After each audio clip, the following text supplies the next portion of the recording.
Muy buenas tardes, gracias por acompañarnos a este evento, gracias a Caminos de la Libertad por convocar al equipo de la oficina del senador Búrquez.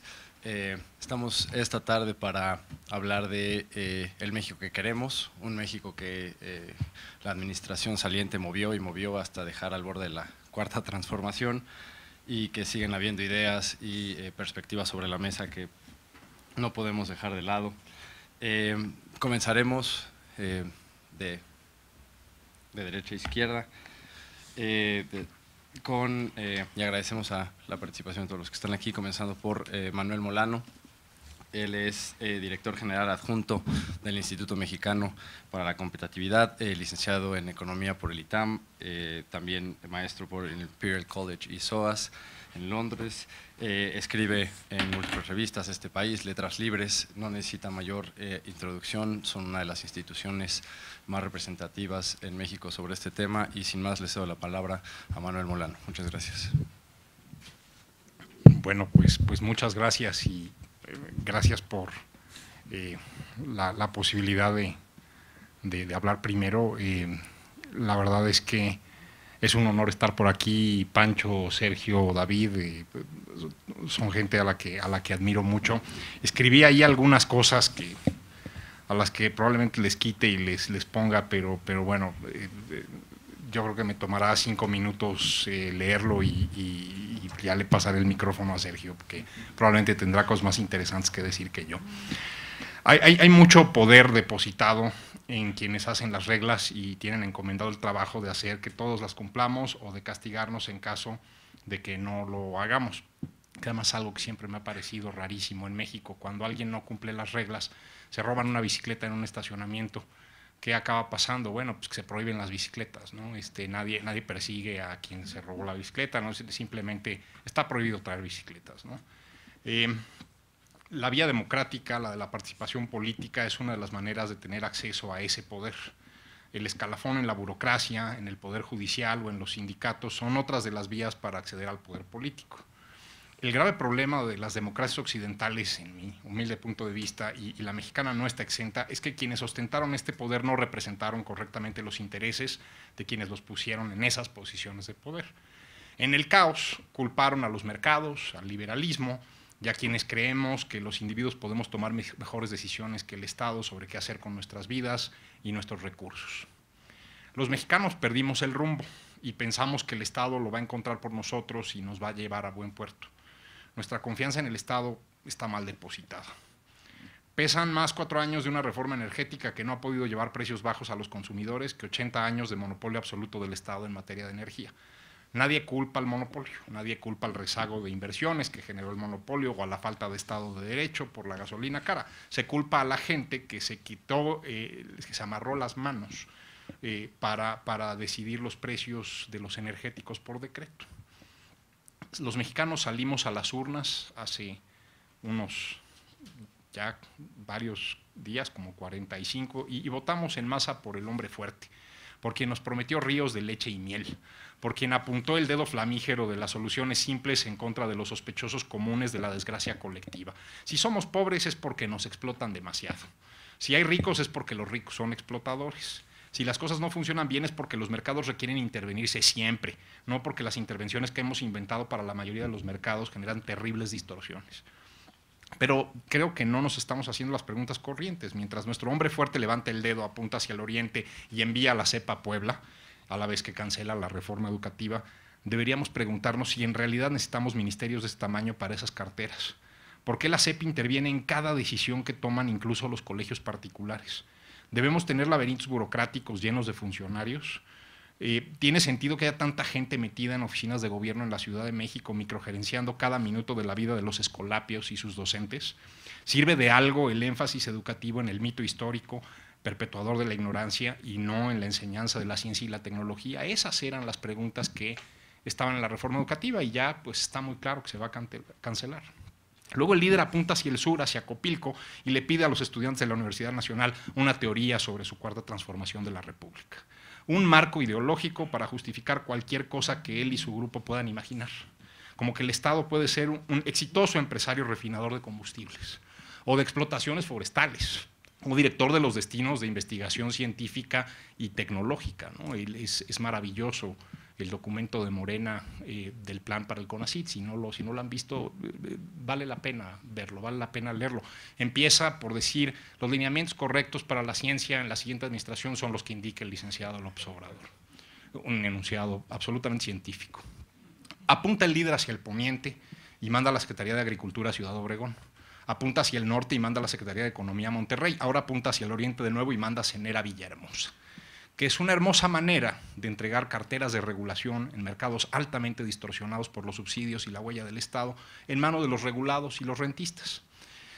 Tendríamos que detenernos un momento y pensar: ¿de quién es la culpa? ¿Es el hombre fuerte o somos nosotros? No se los permitimos, no le pedimos también a otros presidentes intervenciones estatales en absolutamente todos los temas. El hombre fuerte y su corte creyente en los duendes mayas son el culmen de un proceso que inició hace muchos años. Los liberales no supimos aprovechar nuestro momento y permitimos muchas más intervenciones estatales en asuntos donde el Estado no tendría que estar. Sergio Sarmiento lo expresó muy elocuentemente en una columna reciente. Le permitimos a la clase política crear necesidades de derechos ficticios proclives a generar esquemas de dádiva gubernamental a cambio de votos. Con ello el Estado se distrajo. Ya no está aquí para cuidar nuestra vida y patrimonio, los derechos liberales básicos. Está para pensar si el acceso gratuito al Internet debe ser un derecho humano fundamental o si debe gravar más a ciertos segmentos de la población para seguir creando clientelas. Dinero público para conseguir más poder para conseguir dinero público y perpetuarse en el poder.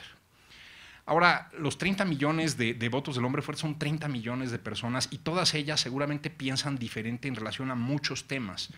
Y seguramente a muchos de los votantes de él y los que no votamos por él nos preocupa, por ejemplo, tomar una mala decisión respecto al aeropuerto de la Ciudad de México. Yo no tengo idea de ingeniería de aeropuertos, no tengo idea de aeronáutica. Hay cosas que no se deberían someter a una consulta porque son altamente técnicas. Para eso tienes un Estado que está lleno de expertos, ¿no? Y no solo eso, también para eso hay elecciones, para que quienes resulten electos tomen decisiones duras por todos, con costos y con beneficios. Ahora, parar un proyecto que está iniciado, un proyecto donde ya tienes quizás un 35% de avance de obra, un 40% de avance de obra, me parece un dislate. Sí, no sé si los mexicanos necesitábamos un edificio terminal de 85,000 millones de pesos pagado con recursos públicos, no estoy seguro. Probablemente habría que pintar una línea en algún lado y pensar que las pistas son un bien público, los instrumentos de las pistas son un bien público, la torre de control es un bien público, los slots y el mecanismo de asignación son un bien público, el mall adjunto al aeropuerto, ese podría ser un bien privado. Pero nadie está preguntándose estas cosas. Ahora, con todo esto, yo tengo cierta esperanza y con esto voy a tratar de ir cerrando. Los aquí presentes sabemos que algunos somos liberales de izquierda, otros somos liberales de derecha, pero somos liberales. También hay autoritarios de izquierda y de derecha, y me preocupan mucho más los autoritarios que los gobernantes de izquierda per se. Y hay un diálogo que los liberales tenemos que tener con el grupo que llegó al poder. Hay algo que tiene que cambiar en nuestro discurso y en cómo promovemos las ideas del liberalismo. No estoy seguro qué sea, ¿no? Probablemente Sergio, probablemente Pancho, probablemente David tengan una mejor idea. Yo no estoy seguro. Hay algunos de ellos con los que puedo hablar, hay algunos otros que probablemente en otra vida. Ahorita no encuentro ni las palabras ni las ideas, no tenemos el lenguaje común. Ciertamente hubo algo que no vimos, como mucha gente enojada con la gente que le representaba en el gobierno. Es importante explicar a nuestros compatriotas que la mayoría de la gente en el gobierno en México en los últimos 40 años no representaba el liberalismo, no eran liberales, ¿no? Los presidentes Echeverría y López Portillo eran dos monarcas absolutos que reinaban a través del cetro del partido. El presidente de la Madrid fue un presidente que enfrentó múltiples crisis, pero el sistema imperial de la presidencia seguía vivo. El presidente Salinas fue un presidente con intuiciones liberales en un régimen que solamente tenía herramientas autoritarias. El presidente Zedillo fue un liberal atado por un partido y igual por el régimen que no daba mucho margen para un cambio real que empoderara a las personas. El presidente Fox fue un liberal que no pudo transformar al gobierno. El presidente Calderón, pienso yo, fue un presidente de izquierda autoritaria. El presidente Peña, un presidente de derecha autoritaria. Y otra vez tenemos izquierda autoritaria en México, pero en realidad no hemos tenido liberales, hemos tenido muy pocos liberales en el poder en México. Ojalá que los 30 millones de seguidores del hombre fuerte, cuando vean en operación al antiguo régimen reinstalado en esteroides, decidan mejor la próxima vez. Espero que haya margen para una reforma política que permita mayor diversidad y calidad en todos los cargos de elección popular y los liberales tenemos que luchar por esto. La trampa es que al final el Estado en México sigue siendo una sola persona. Nunca se fueron las presidencias imperiales y nuestro hombre fuerte de hoy es reflejo de ello. Logramos descentralizar algo el poder, pero nos entrampamos. Organismos reguladores que no terminan de hacer su chamba, que se capturan, gobiernos estatales que se corrompen y que destruyen la confianza de los votantes. Y los liberales tenemos que continuar el trabajo en la construcción de instituciones. Necesitamos que haya instituciones serias que le hagan contrapeso a los hombres fuertes. El Estado per se no es nuestro enemigo. El Estado autoritario, unipersonal, sí lo es. Y nuestras voces tienen que elevarse para revertirlo. Somos pocos y tenemos que ser más, muchos más. Comencemos y convenzamos. Y muchísimas gracias.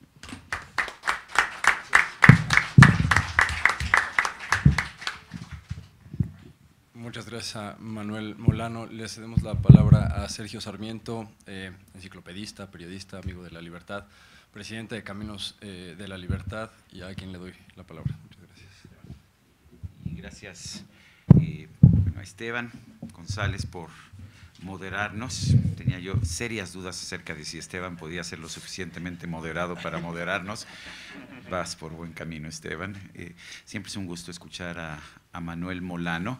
Antes de pasar a lo que yo quiero decir, me pareció interesante la idea de los liberales de derecha y los liberales de izquierda.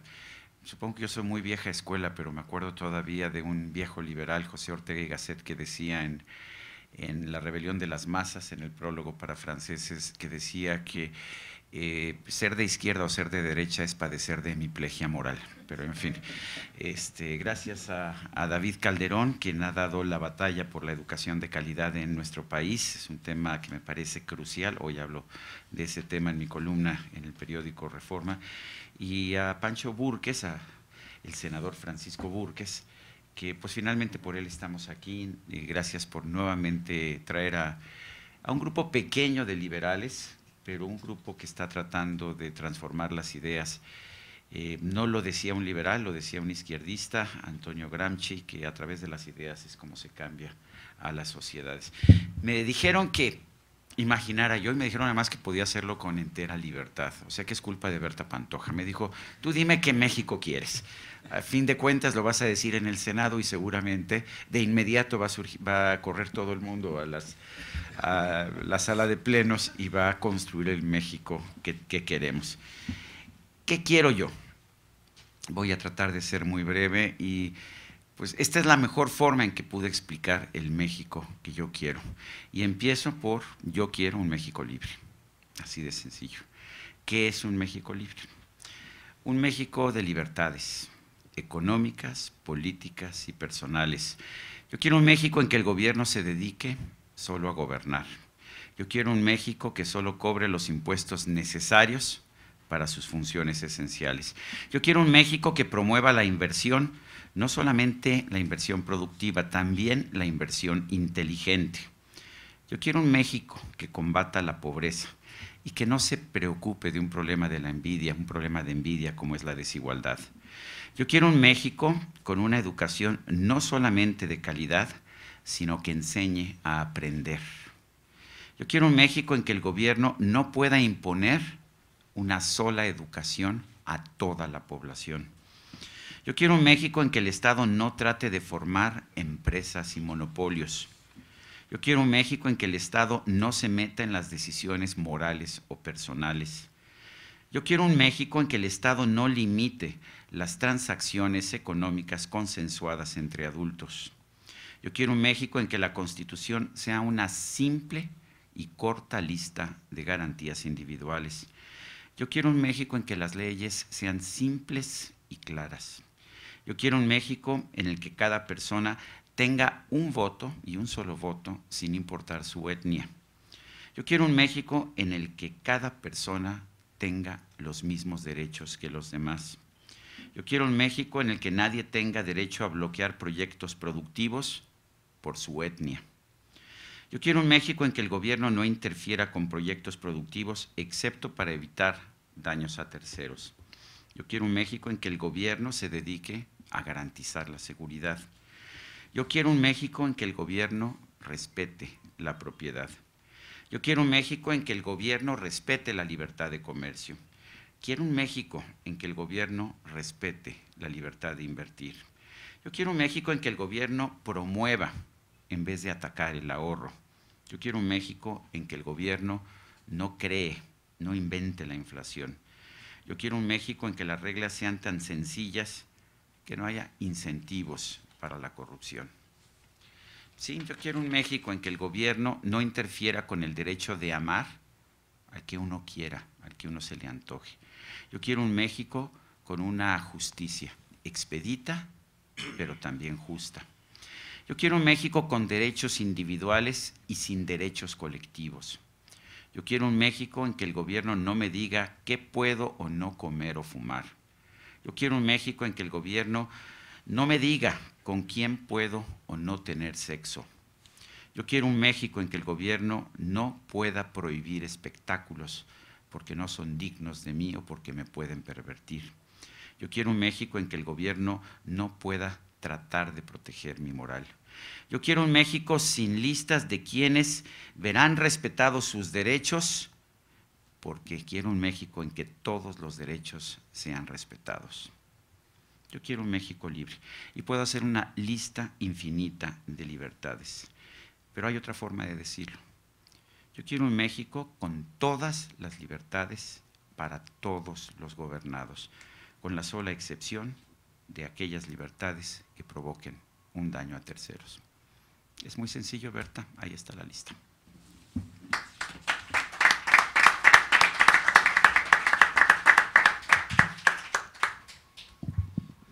Muchas gracias a Sergio Sarmiento y ahora le damos la palabra a David Calderón, cofundador de Mexicanos Primero en 2007, filósofo por la UNAM, estudió Ciencias Sociales también en Florencia, es actual presidente de Mexicanos Primero, escribe en El Financiero, Este País, Reforma, varias revistas.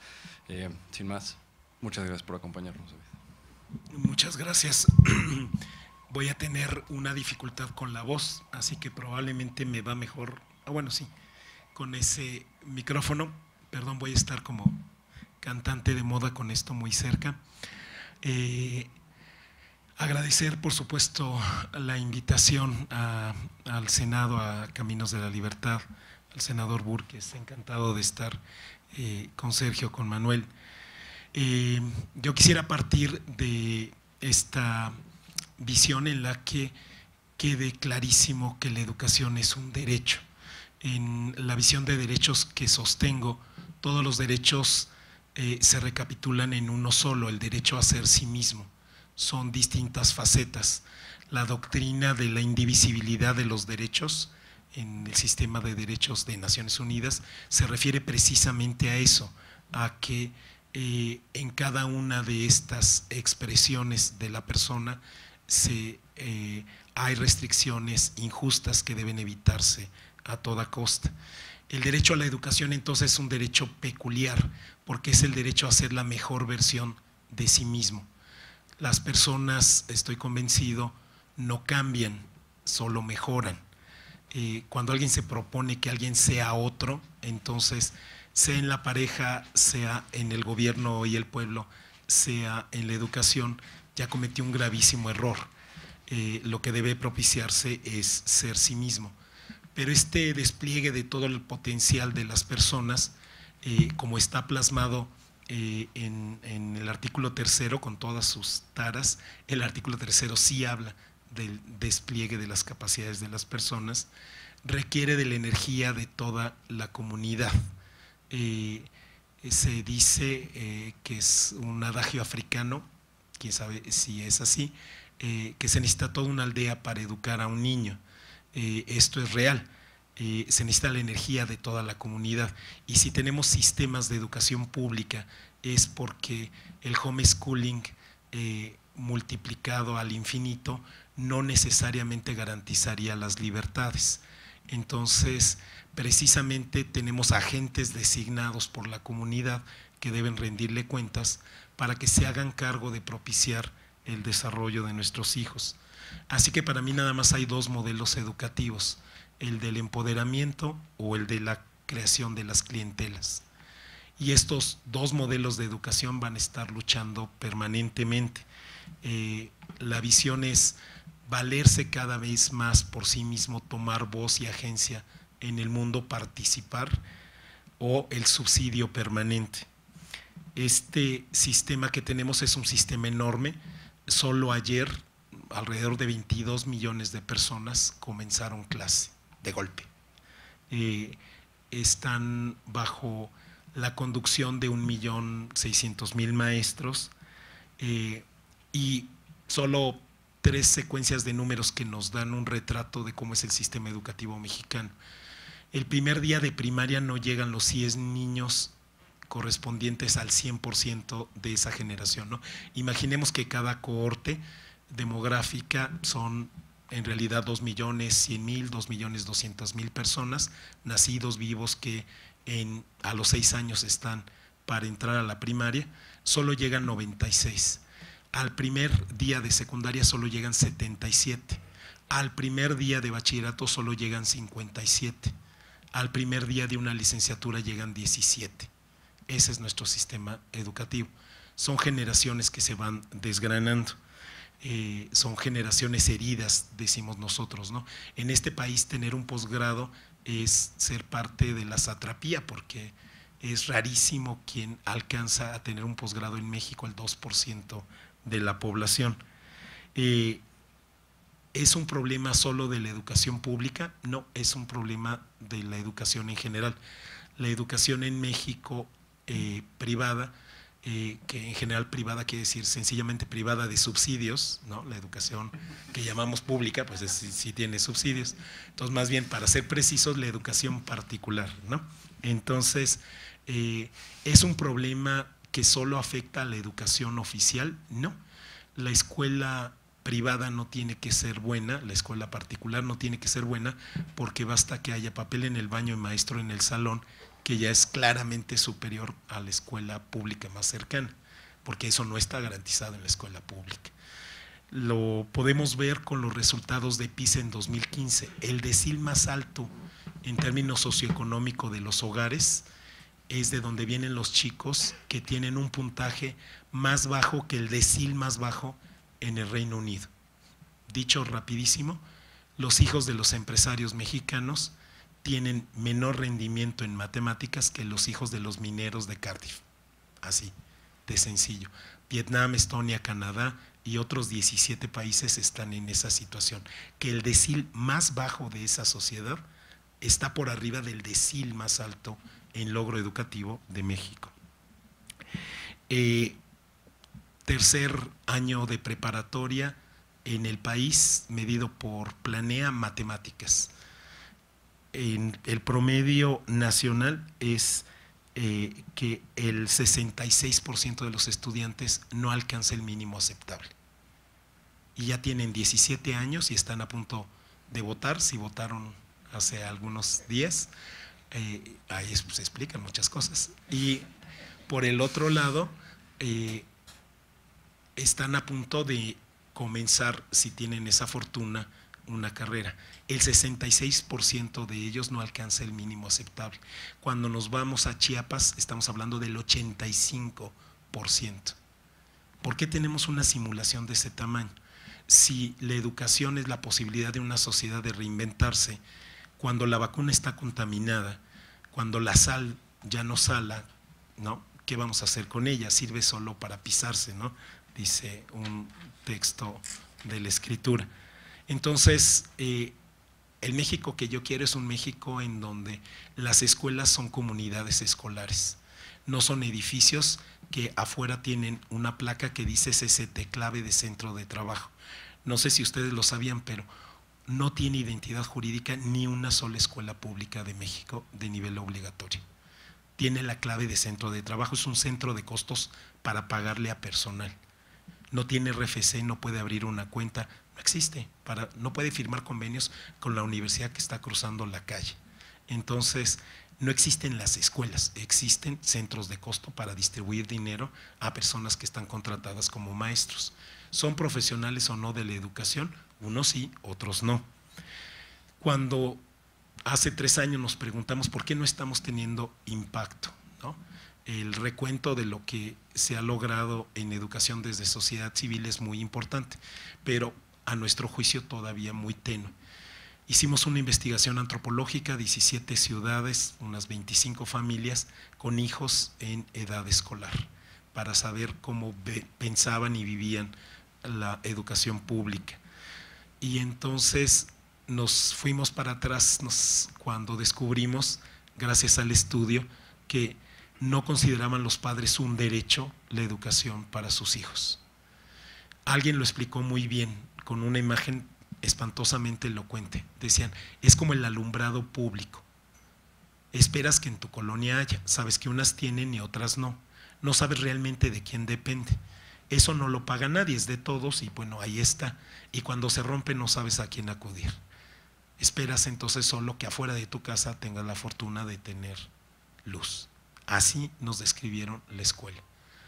Y nos decían, no, derecho tiene quien paga algo, pero como no pagamos, entonces lo que nos hemos dado cuenta es, va a ser un camino largo el que nos lleve precisamente a que se entienda como bien público la escuela y sobre todo que los padres entiendan el derecho de sus hijos. Por eso también el futuro para mí en el México que yo quiero es donde las organizaciones de sociedad civil no siguen ampliando la oferta, que ya nadie regale por favor computadoras, mochilas, no. Mejor vamos a cualificar la demanda, que los mexicanos sepan a qué educación tienen derecho sus hijos. Cierro con esto, es conocida la frase de Margaret Mead de no te extrañe que un pequeño grupo de personas quieran cambiar una sociedad. De hecho, los únicos que han cambiado una sociedad ha sido un pequeño grupo de personas.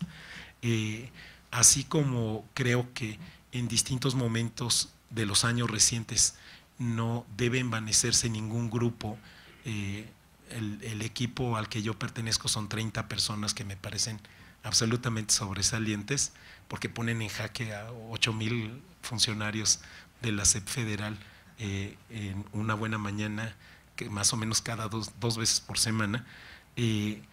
Así como no hay que envanecerse por lo que se ha logrado, no hay que desesperarse por los contratiempos.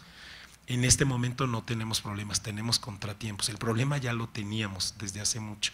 Retomando algo paralelo a lo que decía Manuel, es sorprendente cómo no solo no se culpa a Elbester Gordillo y compañeros de lo que ocurrió durante 30 años, sino a los más recientes por lo que ocurrió en los últimos 2 o 3 años, en donde no dio fruto del todo una propuesta de cambios en distintos niveles de la educación.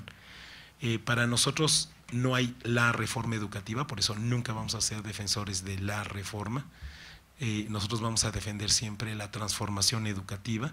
No hay ningún gobierno que pueda reformar la educación de cabo a rabo. Hay reformas normativas a la Constitución y las leyes muy valiosas, y esas tienen que moverse a nuevas versiones. Entonces no nos espanta cuando alguien dice que va a cancelar la reforma. Sí nos espanta cuando la administración actual sigue viviendo en la chapucería para las soluciones y la administración futura pues hace gala de su ignorancia. Entonces nos queda por delante este México que queremos, un México de personas libres y prósperas. No hay democracia sin demócratas, y eso no va a comenzar en la escuela cuando te dicen cállate y siéntate durante 18 años, y cuando tienes 18 años te dicen levántate y danos tu opinión, ¿no? Eso no va a ocurrir. Entonces, la construcción de la escuela es la construcción de la libertad, y en ese sentido es parte del México que quiero.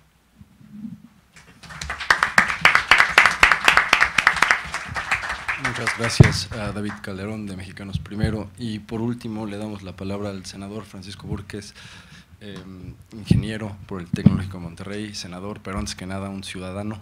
Le agradecemos por el espacio. Gracias, senador. Gracias, Esteban, nuevamente en la misma lucha por moderar este panel. A Bertita Pantoja también, muchas gracias por ser parte de la organización de este evento, y a todo el equipo de Caminos de la Libertad. Manuel Molano, compañero de un buen número de defensas, fíjate, jugar a la defensiva de muchos sectores que están teniendo que ser atacados por solamente formar parte de la economía libre, del Internet, de la nueva economía, esos emprendedores que están solamente haciendo el bien a México y que ofrecen un futuro para los mexicanos. También, Sergio, me encantó el recuento de libertades de ese México que tú quieres. Diariamente ver esa reflexión que nos regalas para entender y para comprender que sí hay alternativas para que México progrese. Y David Calderón, pues hablar de la organización Mexicanos Primero es hablar de una organización de gran prestigio en un tema que es fundamental para México. Hace 2 semanas presentamos una iniciativa precisamente educativa, en donde lo que buscamos es crear un nuevo sistema, y casi todas nuestras iniciativas buscan ser disruptivas y presentar una alternativa diferente, porque creemos y hemos visto a través de los años que querer corregir los sistemas equivocados como los que tenemos hoy nos lleva a la vida. Es mejor empezar a plantear nuevas soluciones. Y el México que yo quiero es un México muy diferente al que hoy tenemos. Y el México que veo en la educación es un México en donde no los políticos, ni la Secretaría de Educación, ni los maestros, ni las escuelas, sino los estudiantes y sus familias tengan el poder de decisión, el poder de tomar las decisiones, y el dinero, aunque sea público, que vaya a esos ciudadanos y a esas familias para que ellos digan dónde quieren estudiar y qué es lo que necesitan. Yo no creo en los monopolios, yo creo que donde no hay competencia hay incompetencia. Por eso un sistema que no tiene competencia es un sistema que no puede mejorarse. Y esto lo digo para todo. Y pues ahorita voy a tocar el tema de la última iniciativa que presentamos esta semana pasada en el Senado, la última como senador, que es una iniciativa de reforma constitucional para tener un impuesto único, en lugar de 15 impuestos, un IVA, un impuesto a la última venta. Pues ¿para qué nos complicamos? ¿Para qué nos metemos adentro de las contabilidades de las empresas? ¿Para qué cobramos impuestos por el trabajo? Y la gente se da muy fácil cuenta que trabaja un 40% o un 60% de su tiempo y de su vida para el gobierno, en sus ingresos. Caray, en este impuesto pues planteamos que la federación cobre el IVA, deje de entregarle a los otros órdenes de gobierno recursos y que en el peor de los casos tenga un tope máximo del 20%. Los estados que compitan por ver cuál es el que es menos costoso para los emprendedores y que se peleen por ver cuál ofrece más desarrollo a su gente. Y los municipios pues, que vivan del predial. Alrededor de eso está nuestra propuesta. Sí, es disruptiva. Sí, ahorita la vemos como algo imposible. Pero si vemos que nuestro sistema fiscal, con el cual vamos a compararlo, nuestra propuesta, es un sistema fiscal tan complejo que ocupa el lugar 114 de 144 países en el peor sistema fiscal en el mundo, dicho por el World Economic Forum. Hay 15 impuestos federales, más sus derivaciones, y quién sabe cuántos impuestos locales que no los contabilizamos. Está tan mal la situación fiscal en el país que los mexicanos en los últimos 6 años fueron sometidos a duplicar per cápita sus aportaciones fiscales para mantener una burocracia que no le regresa ni remotamente esos recursos al ciudadano. todo lo que te dan son las migajas de lo que te quitan. 6 años para duplicar la carga fiscal per cápita por cada mexicano. Y la otra forma de cobrar impuestos, claro, en el futuro y a las próximas generaciones, es la deuda, que son parientes, porque no hay deuda que no se tenga que pagar con nuevos impuestos, porque los actuales ya están gastados en puro gasto corriente ineficiente. La deuda en los últimos 10 años, 11 años, se ha triplicado, 3 por 1, impuestos 2 por 1, deudas 3 por 1. Y todavía pues tenemos la gracia de que, o la ocurrencia de que en las 2 últimas semanas nos enfrentamos con una propuesta del impuesto a la muerte, el impuesto a las herencias. Por fortuna en redes sociales hubo a ese intento de ponerlo en la mesa, que es muy acariciado por los políticos, los que se fueron y los que no están y los que están. Entonces no hay que darle ninguna rendija de oportunidad, porque eso es atentar contra el derecho de propiedad a el recurso y al fruto de tu trabajo. El 60% de la economía en México está orillada y es marginada a vivir en la informalidad. El empleo informal es la regla en este país, porque si se fueran a la economía formal, tiene tantos costos fiscales y regulatorios que realmente no podrían subsistir. Y esta informalidad significa que no tienen accesos a muchos servicios como el financiero, porque ni siquiera pueden abrir una cuenta, porque no pueden registrar y comprobar ingresos. Y esto evita que muchas de los emprendedores y de las personas que están en la informalidad puedan accesar al progreso.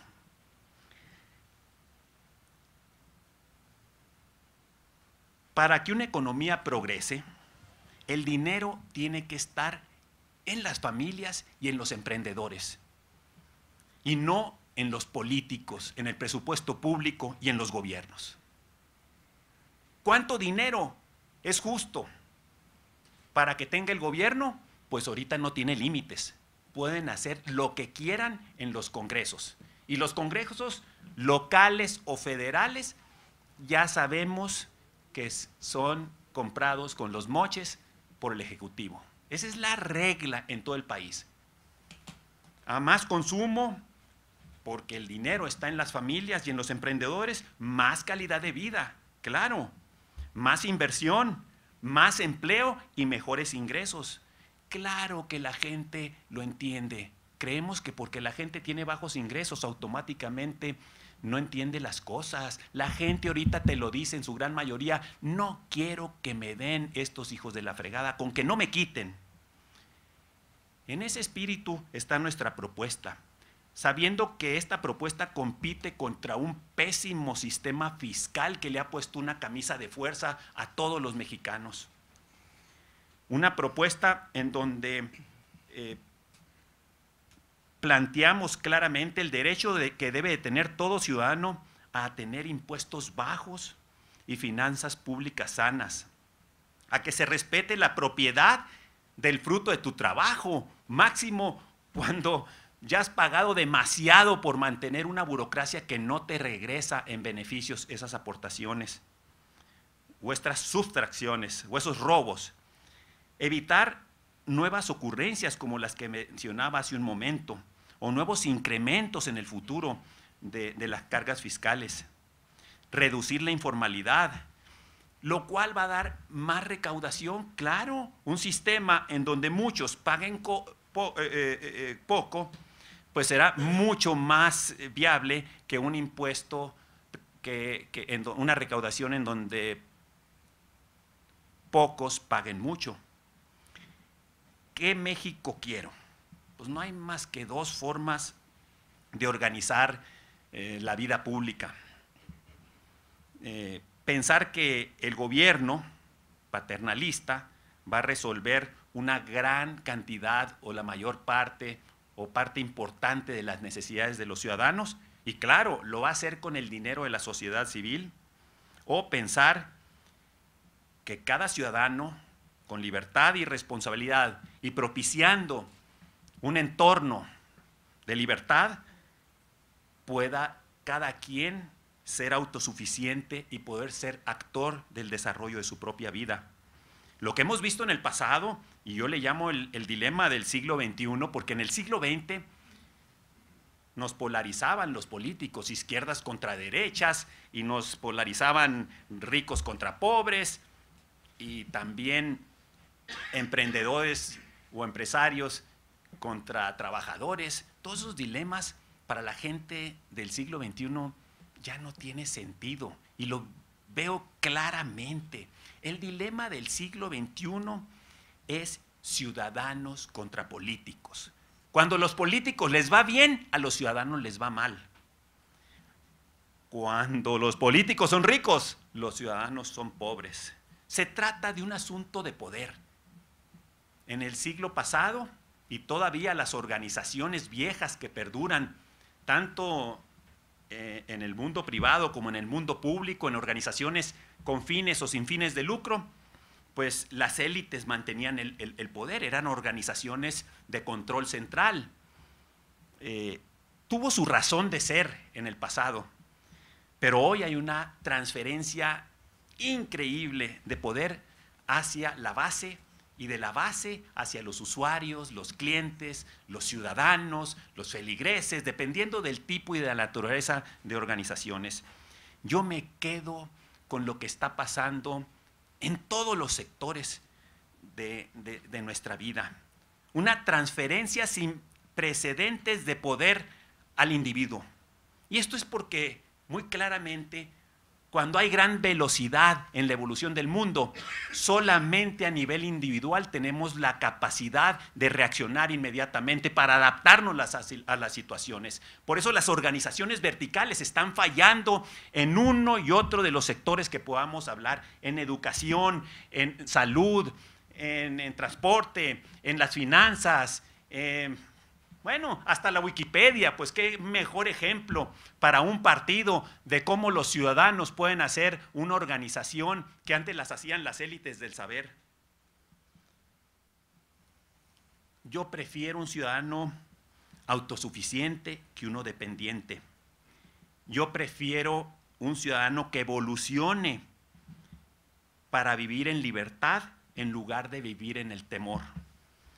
Yo creo en un país en donde la felicidad la gestemos desde nuestro interior y no estemos pensando que desde afuera nos va a llegar la felicidad. Lo mismo es en los países. Si queremos que verdaderamente nuestro México progrese, necesitamos transferir el poder de las decisiones y el dinero a los más de 120 millones de mexicanos, para que ellos se conviertan en actores en la vida económica, en la vida social y en la vida política. Así sí, México se va a ir para las nubes. Un país que tiene muchísimo que dar y que lo vemos claramente en las organizaciones internacionales, y voy a hablar de empresariales que operan en México. Todos te dicen que la planta mexicana es mucho más eficiente que la planta norteamericana o que asiática o que europea. Bueno, quiere decir que los mexicanos, así como somos, así como estamos en nivel educativo o en cuestiones culturales, podemos ser maravillosos a la hora de desarrollarnos. Tenemos una gran creatividad. El único problema es que tenemos 150,000 regulaciones, que tenemos un sistema fiscal tremendamente confiscatorio y que tenemos gobernantes que le dan la espalda a los gobernantes y políticos que le dan la espalda a los ciudadanos. Yo quiero un México más libre y un México en donde la libertad y la responsabilidad estén en cada persona y en cada familia, en cada emprendedor, y no en los políticos. A los políticos hay que limitarlos. Por eso es que esta iniciativa de reforma constitucional para el impuesto único busca limitar los poderes fiscalizadores del Estado. Muchas gracias. Pues muchísimas gracias a todos los ponentes. Nos dejan una imagen de un México bastante deseable, desde ahí donde el poder del emprendedor está libre para disrumpir, donde la comunidad puede educar a los individuos quizá a pesar del gobierno, donde entendemos las libertades como una serie de exigencias fundamentales y no como dádivas que nos pueda dar, y todo un replanteamiento de la democracia en cuanto a expertos, bienes públicos, elecciones. Tenemos tiempo para preguntas. Si alguien en el público quiere poner algo sobre la mesa, podríamos agrupar 3 preguntas y luego dar la palabra a los ponentes. Bueno, me parece que estamos dentro de un corralito mental desde hace más de 200 años. Después de la caída de los imperios cristianos decadentes, surgió esto que se llama ahora, pues, democracia liberal, etcétera. Y nos ha hecho creer que somos ciudadanos. La pregunta es si ciudadano es el que gobierna o ciudadano simplemente es alguien que le dicen que es ciudadano que no tenga ningún poder. Esa es una primera pregunta o cuestionamiento. Segundo, el sistema jurídico político que vivimos actualmente está fundado en una estructura jurídica ilegal. Tenemos empleados públicos mediante un mecanismo de votación que llegan al poder o a su puesto con todos los derechos de sueldos, prestaciones, canonjías y el poder de su función pública. Y llegaron allí mediante un mecanismo, entre otros, de promesas para comprar el voto. Es el mecanismo de contratación jurídico. Y curiosamente no hay ninguna ley vinculante que los obligue a cumplir aquellas promesas. Y nosotros sabemos que todo contrato que tiene una falla de origen como esa, que es un engaño, nomás se tienen los derechos pero no las obligaciones, es un contrato ilegal, es un contrato nulo de origen. En todo Occidente vivimos un sistema jurídicamente hablando ilegal. Y nosotros, hablando de disrupción, estamos viendo cómo ponerle parches a ese Frankenstein y jurídicamente ilegal. Nosotros, el día que pasemos a ser ciudadanos, el replanteamiento de todo lo que hacemos va a ser inevitable y de raíz. Entonces quisiera alguna opinión de ustedes. Muchas gracias. Agrupamos un par de preguntas más.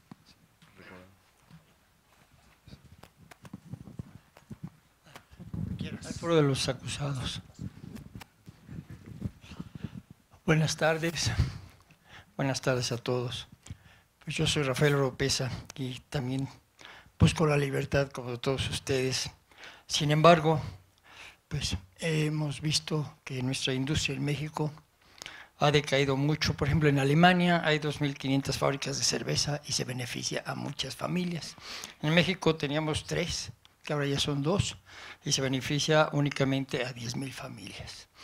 Si hablamos del TLC, pues el TLC tampoco nos ha favorecido y no fue decisión del pueblo, fue decisión de las personas que gobiernan este país y han enriquecido a ciertos temas en Estados Unidos. Ahora importamos comida cuando antes éramos autosuficientes. No tenemos una industria bien decidida y me acuerdo que cuando entró Salinas, muchas empresas cerraron sus puertas y se volvieron distribuidores de los norteamericanos. Eso no nos beneficia, no generamos riqueza. El campo está olvidado. Y mi libertad por México es que no debemos tener dueños. Mi libertad no tiene ningún dueño. Muchas gracias. ¿Una más?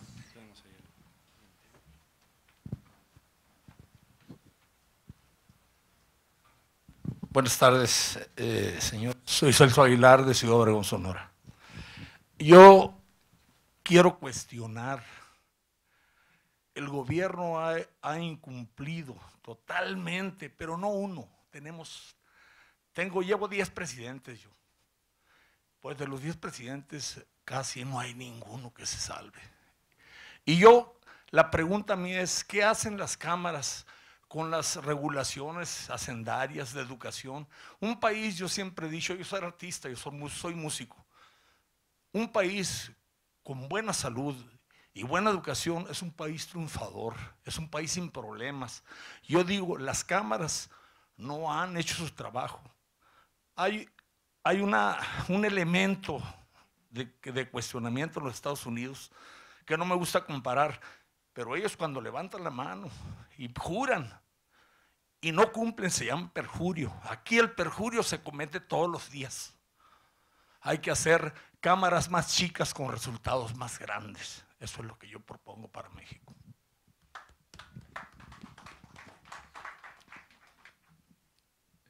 Si quieren comentar sobre algunas de las preguntas o opiniones. Yo creo que reaccionar a la pregunta del señor Oropesa o al comentario del señor Oropesa, en realidad sigue habiendo las mismas fábricas de cerveza en México. Lo que pasa es que, digamos, ya la composición de los socios cambió. Digo, trajeron capital de otro lado, pero, digamos, la Corona sigue ahí donde, en Río San Joaquín y Ferrocarril de Cuernavaca, en el mismo lugar que la dejó Nemesio 10 en los 60, ahí está, ¿no? Y produce la misma cantidad de cerveza. Y no solo eso, produce más, claro, o sea, digamos, a lo mejor per cápita, no sé, ¿no? Pero pues produce mucho más. Y se exporta, ¿no? Y hay cientos de microcervecerías.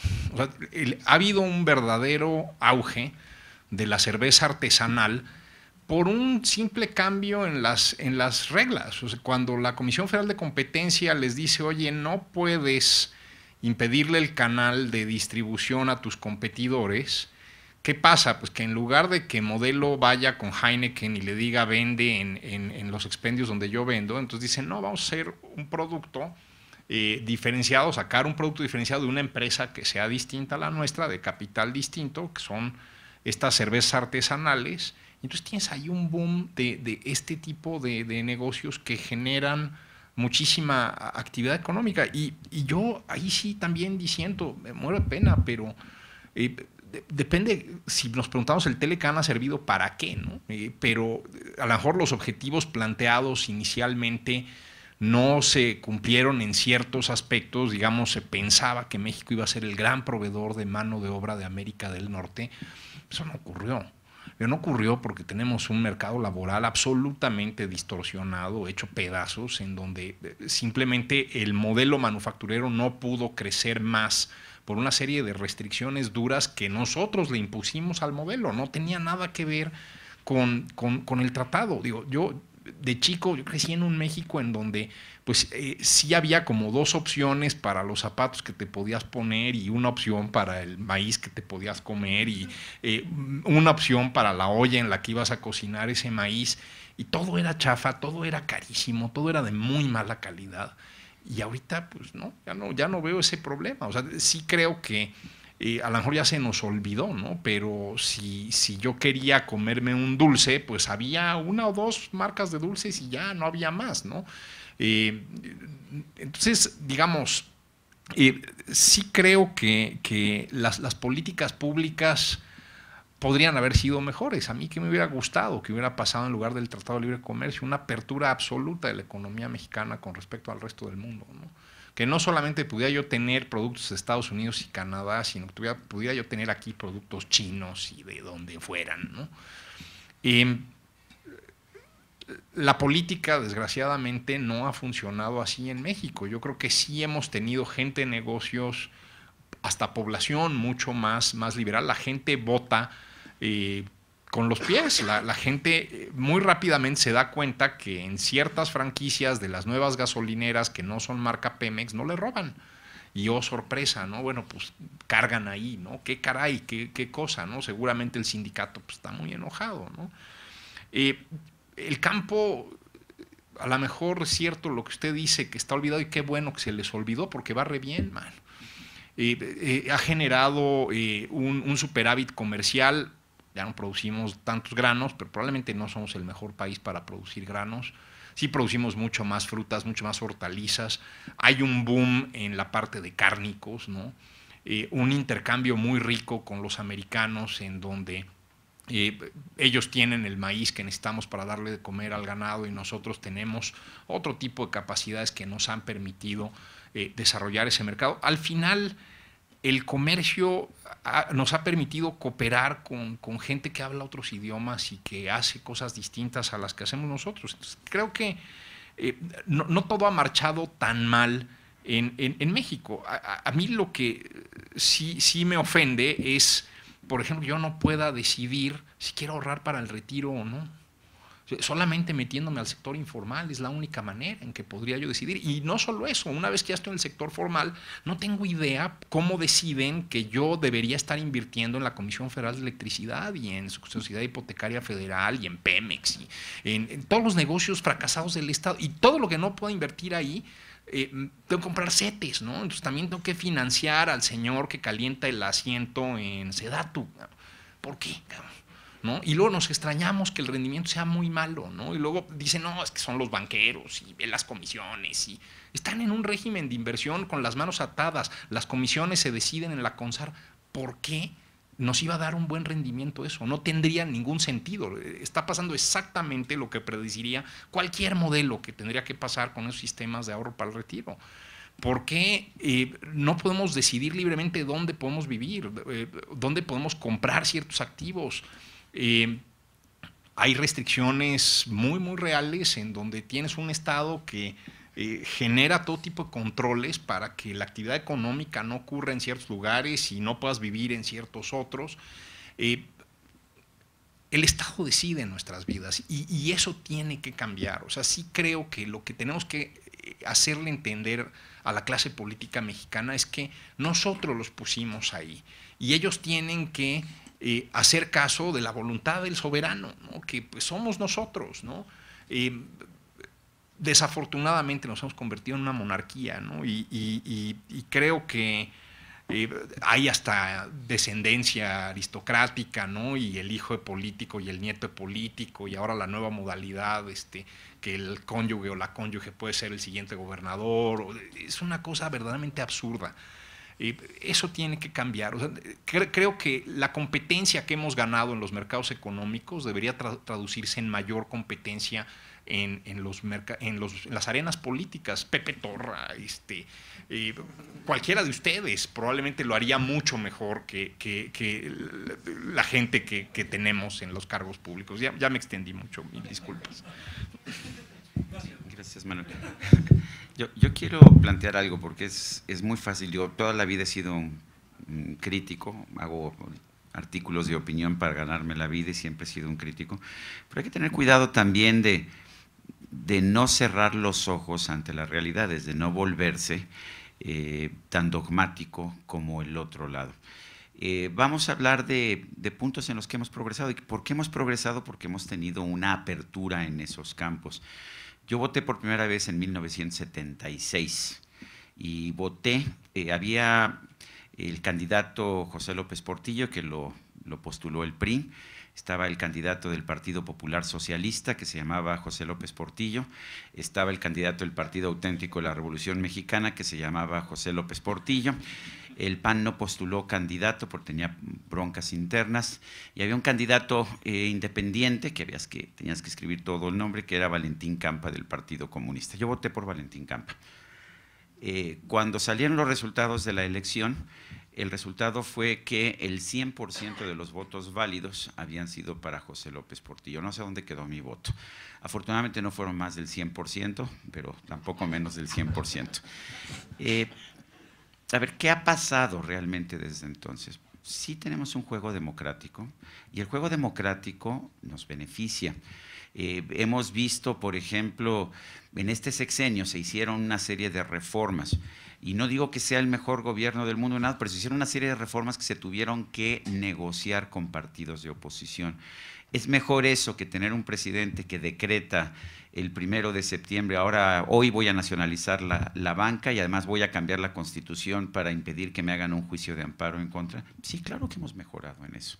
Tenemos un juego democrático, un juego político mucho más abierto y eso nos ha beneficiado a todos. Hay voces de oposición. ¿Ustedes creen que Pancho Búrquez pudo haber sido o podría haber sido senador de la República en los años 80? Hubiera sido imposible, simple y sencillamente imposible. Tratado de libre comercio. yo defendí el tratado, yo era de las voces solitarias dentro de la oposición, digamos, que defendí el Tratado de Libre Comercio. Tuve no sé cuántos pleitos con Jorge Castañeda. Creo que en cada universidad gringa me ponían a mí y a Jorge Castañeda a debatir. Él en contra, por supuesto, y a defender el nacionalismo, y yo a favor del Tratado de Libre Comercio de América del Norte. Y como él, Ricardo Pasco y en fin, todos los académicos estaban en contra. ¿Ha sido muy malo el Tratado de Libre Comercio? Yo creo que ha sido de las pocas cosas que nos han sacado adelante. Ojalá que hubiéramos tenido una apertura a todos los mercados, como señala Manuel, pero dentro de todo el Tratado de Libre Comercio ha sido la única parte de la economía que nos ha generado crecimiento. ¿Significa esto que ahora tenemos, que antes vendíamos alimentos o éramos autosuficientes en alimentos y ahora somos dependientes? Pues eso es una falsedad. Quien quiera que vea las cifras se da cuenta que no. Hoy somos superavitarios, de hecho, en la balanza agroalimentaria, y antes éramos deficitarios. Pero además, y esto es algo que no se ha entendido, esto a pesar de que cuestionamos a Trump, la gente sigue pensando que el propósito del comercio es tener un superávit, y no es cierto. La parte más importante del comercio es lo que importamos, es lo que nos permite tener productos de mejor calidad, es lo que nos ha permitido, a pesar de los errores de política económica que hemos tenido en este país a lo largo de los últimos 20 o 30 años, lo que ha hecho que mejore el nivel de vida es el efecto Walmart, el que hemos podido importar productos de consumo que han sido más baratos y que le han permitido a muchísima gente tener un mejor nivel de vida, que ¿saben qué? Que se vale. Siempre nos dijeron que Estados Unidos nos iba a despedazar y no, hemos sido bastante competitivos. Ha generado eso una enormidad de empleos, no porque simple y sencillamente la industria manufacturera no está generando ya empleos en ningún país del mundo. Es muy fácil seguir a Trump. Todo el mundo dice que cuestiona a Trump, pero todos siguen con esta idea mercantilista de la economía. Es que ahora hay menos empleos y por lo tanto estamos fracasando, la culpa es de México y la culpa es de China. No, señores. La producción industrial y manufacturera de Estados Unidos ha subido y ha subido de forma muy importante en los últimos años. El empleo es el que ha bajado. ¿Pero por qué? Porque Estados Unidos se ha vuelto más competitivo, se ha automatizado más, sube la producción, pero baja el empleo, se vuelven más productivas las empresas. ¿Qué pasa en nuestro país? Está pasando exactamente lo mismo que está pasando en todo el mundo. Si ustedes van a la fábrica de Nissan en Morelos, con las viejas reglas sindicales, vean cómo funciona, vayan ustedes a la de Aguascalientes. Y bueno, es otro mundo. Hay 1/10 parte el número de trabajadores por auto producido. ¿Es eso malo? No, esa es una consecuencia de la economía. Yo nada más les digo una cosa, ahora que a Trump se le ocurrió decir vamos a acabar con el Tratado de Libre Comercio, y en el pasado cuando hemos visto ya cuestionamientos, mi amigo Jorge Castañeda, que se oponía al Tratado de Libre Comercio, ¿qué hizo cuando fue canciller de la República Mexicana? Defender el Tratado de Libre Comercio. Andrés Manuel López Obrador desde el principio dijo vamos a combatir y vamos a eliminar el Tratado de Libre Comercio en el momento en que lleguemos al poder. ¿Qué dice ahora que va a ser presidente de la República? A ver, tonto no va a ser. Por supuesto que no vamos a eliminar el Tratado de Libre Comercio de América del Norte. Y bueno, sigue manteniendo estas ideas trumpianas de que hay que ser autosuficientes. Señores, eso no nos lleva a ningún lado. Nosotros, y aquí no estoy de acuerdo con Manuel, podríamos por supuesto ser una potencia en maíz. ¿Por qué no somos una potencia en maíz y por qué somos una potencia en tomate, en aguacate, en lechuga? Por una cuestión de tenencia de la tierra, señores. Para producir maíz se requieren grandes extensiones de terreno. Aquí si quieres producir maíz en 1000 hectáreas de terreno te meten a la cárcel. El 51% del territorio de nuestro país son ejidos o tierras comunales y en promedio la parcela mide 5 hectáreas. En cambio, si nos vamos a los pequeños, a las pequeñas producciones en tu estado de Sonora, si te vas a Bahía de Quino, si te vas allá a los alrededores de Hermosillo, ve las producciones de tomate, ve las producciones de hortalizas, ve las producciones de aguacate en Michoacán. A pesar del crimen, a pesar de la inseguridad, señores, somos muy productivos.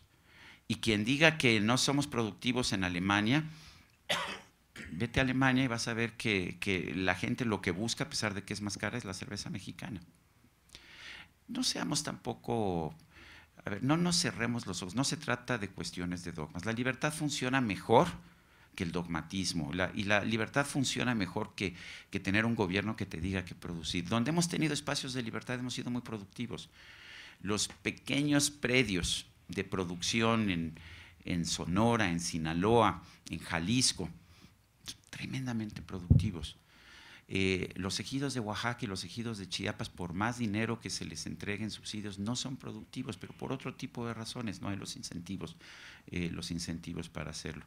La industria cárnica de México ha tenido un desarrollo espectacular, en parte porque hemos podido importar maíz amarillo y lo hemos usado para alimentar nuestras gallinas, nuestra carne, y que hemos encontrado ahora por razones técnicas, por la razón de que nuestros rastros no son muy buenos, pues resulta que aquí criamos el ganado, lo cruzamos a los Estados Unidos y ahí se mata, y después importamos el prime rib de Estados Unidos, pero la vaca se llamaba Pancho o Pancha. No sé, yo creo que tenemos que ver en qué espacios se han creado libertades, y donde se han creado libertades hemos sido bastante eficientes. ¿Por qué se ha caído la producción petrolera? Bueno, porque hemos tenido un monopolio en la producción petrolera durante muchísimos años y por eso se ha caído. ¿Y por qué estamos importando gasolina de Estados Unidos? A lo mejor aquí podríamos producir gasolina, pero el hecho está en que hemos tenido un monopolio y un sindicato que vive de explotar a la empresa Pemex, y pues simple y sencillamente no se han hecho las inversiones necesarias o se han prohibido. Ahora nos dice Andrés Manuel López Obrador que vamos a ser grandes productores de petróleo, grandes productores de gasolina, pero ¿cómo vamos a producir petróleo si la tecnología que está produciendo la gran revolución petrolera en Estados Unidos, que es el fracking, la tenemos prohibida?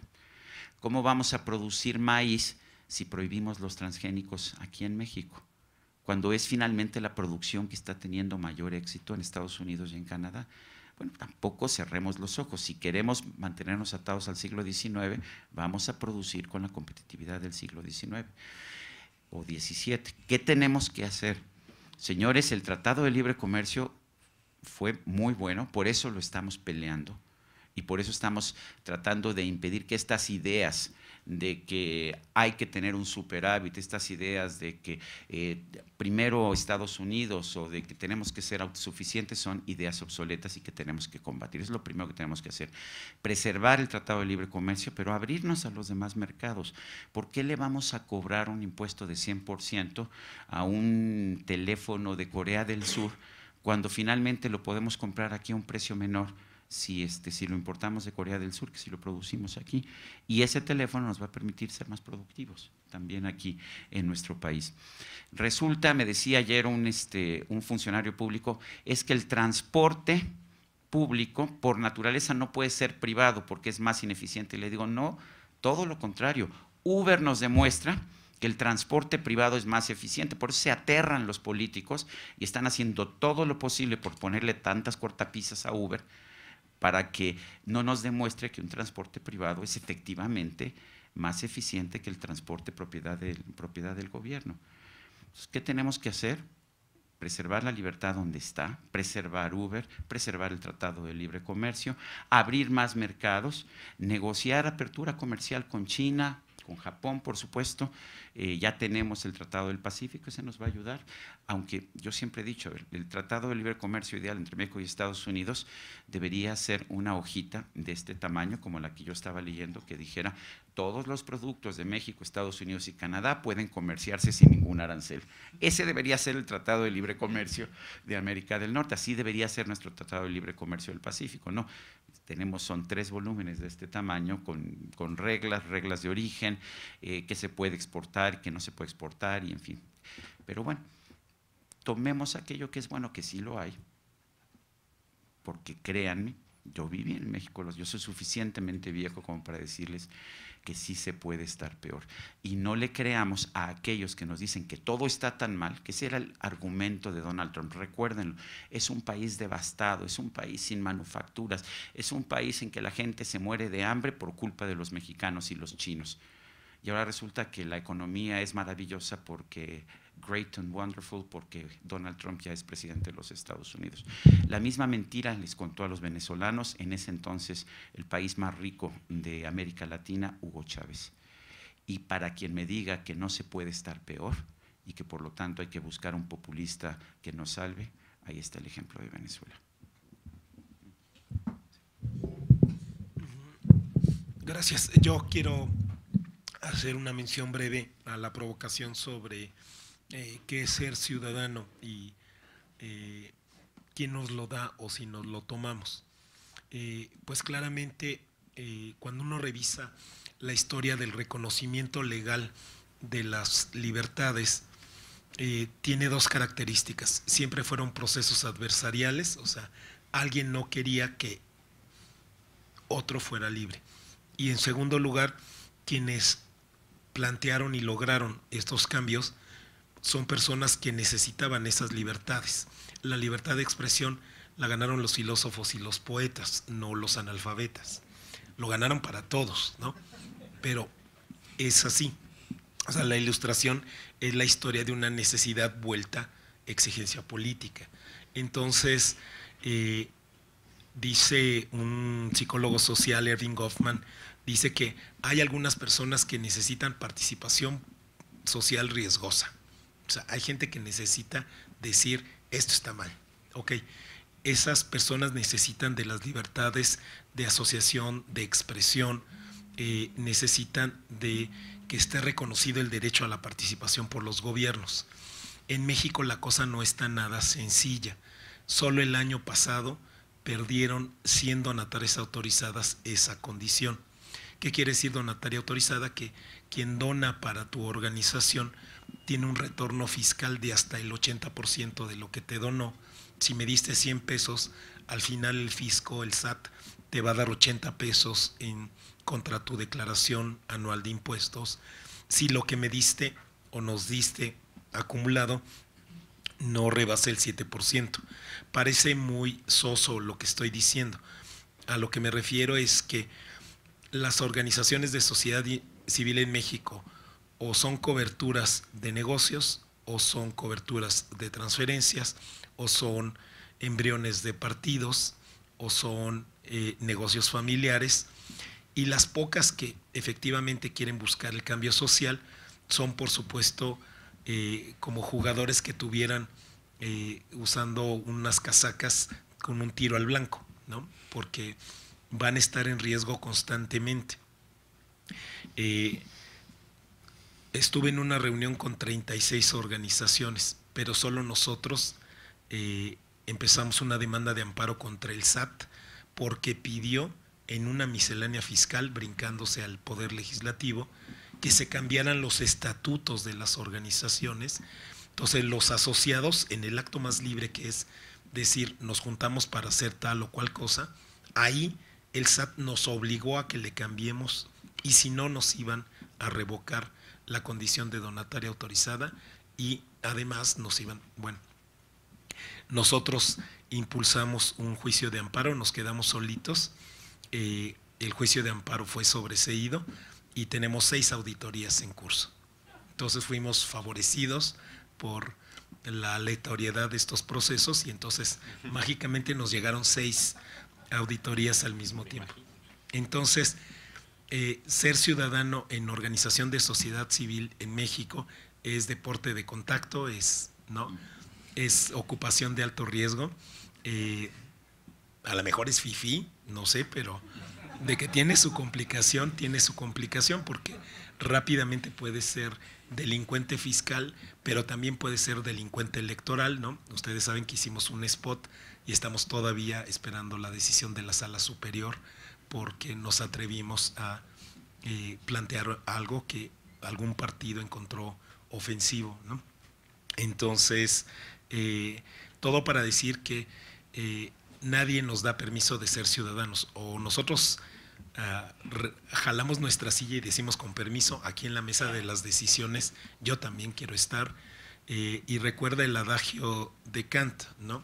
Que si no eres parte de la determinación de los fines, vas a ser parte de la ejecución en los medios.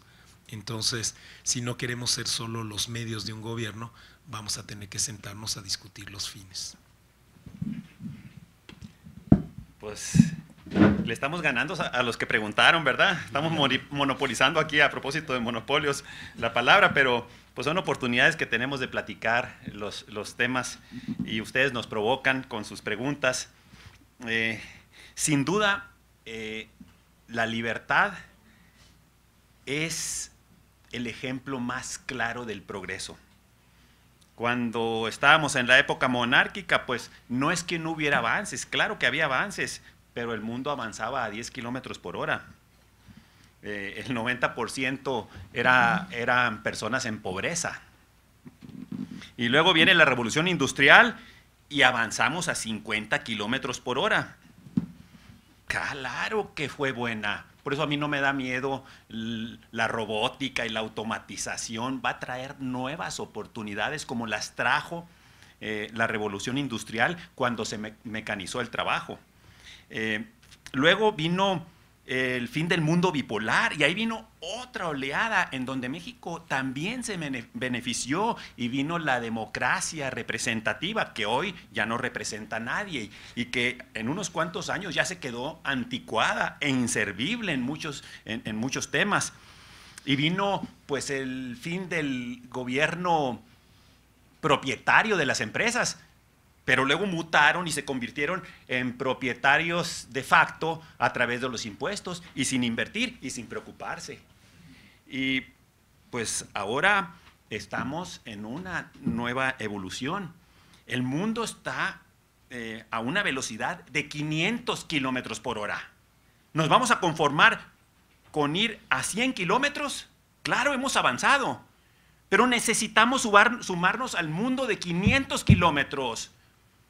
Yo sí soy tremendamente optimista sobre lo que viene, porque todas las organizaciones que se están, bueno, recuerdo que aquí me dicen, no acelerarse, calmado, pero luego me acelero, ¿verdad? Les digo, pásenme el tipo, pero me emociono y estoy tremendamente optimista porque todas las organizaciones, gobiernos, están siendo cuestionadas en su modelo de servicio a sus beneficiarios.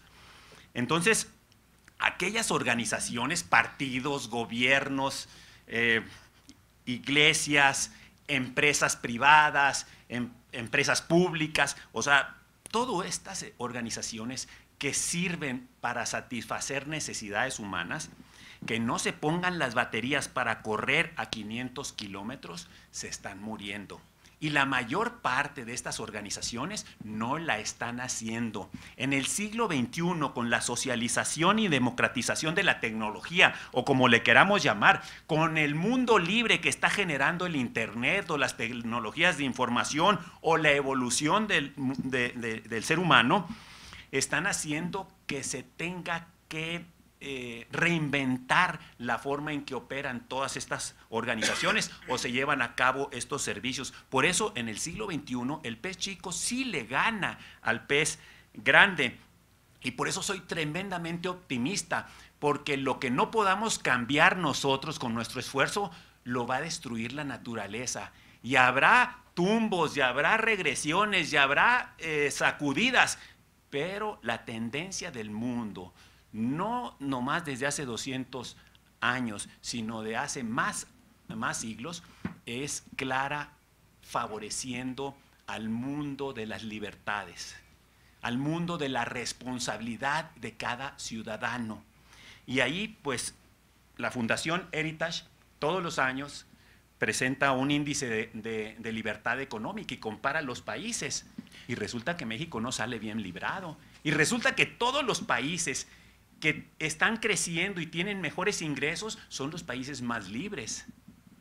¿Dónde están los supuestos países socialistas del Mar del Norte? Suecia, Dinamarca y todos estos países, en los primeros lugares del índice de libertad económica. Tendrán algunas cosas que podemos juzgar que son asistencialistas, pero el grueso de su economía es muy libre y no falla. Entonces, ¿qué tenemos que hacer? Liberar. Si fue bueno los últimos 25 años, dimos pasos muy importantes. Si fue bueno las reformas estructurales o algunas de las reformas estructurales, como la reforma energética, las otras reformas que hicimos, excepto la fiscal, pues la de telecomunicaciones, pero el mundo va volando. No debemos de conformarnos con tan solo caminar. Ese sería mi mensaje. Por eso sí tenemos que ser disruptivos y aspirar a cambios profundos, porque si queremos poner parches y hacer mejoras, como la reforma educativa, que no fue reforma, ¿verdad? Fue una reforma laboral, que es necesarísima, pero qué pobreza, ¿verdad? El hacer toda una reforma constitucional para que quien presta un servicio tenga que cumplir con tener la calificación de la calidad de ese servicio para tener una contraprestación. Bueno, eso es de primaria, eso no debería ser discusión, eso debería ser obligatorio en todo el país. Es un intercambio de servicios por una prestación económica, pero bueno, ahí la dejo en esa parte y nomás decir un ejemplo de cómo tenemos que tumbar paradigmas. El señor Aguilar de Ciudad Obregón, un gran músico, me da gusto verte, hacía años que no te veía. Con camiseta de los Cachorros de Chicago. Con camiseta. Él es de Ciudad Obregón y yo soy de Hermosillo. No crean que voy a contraponer a Hermosillo contra Ciudad Obregón, no. Ciudad Obregón tiene una gran riqueza agrícola, 500,000 hectáreas de riego rodado, sin necesidad de gastar en pozos para sacar el agua. Es la mayor riqueza que tenemos en Sonora desde el punto de vista agrícola. Ahí se sigue sembrando trigo. Fue acuñado hace 50 años en el granero de México.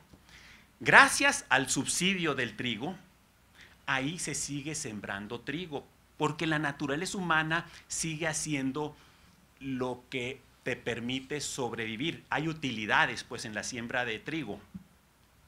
En Hermosillo son 50,000 hectáreas, un 10%. Como se tiene que sacar el agua del subsuelo, entonces ya ni con el subsidio es negocio sembrar trigo. Entonces se entró en una grave crisis y se empezó a buscar otras alternativas y ahora toda la agricultura de Hermosillo es exportación de uvas, de hortalizas, etcétera, etcétera, ¿no? De nueces, puros cultivos de alto valor, y el agua, como es muy poca, se pagan puro riego tecnificado. Bueno, la economía agrícola de Hermosillo es mucho más poderosa que 500,000 hectáreas en la economía del sur.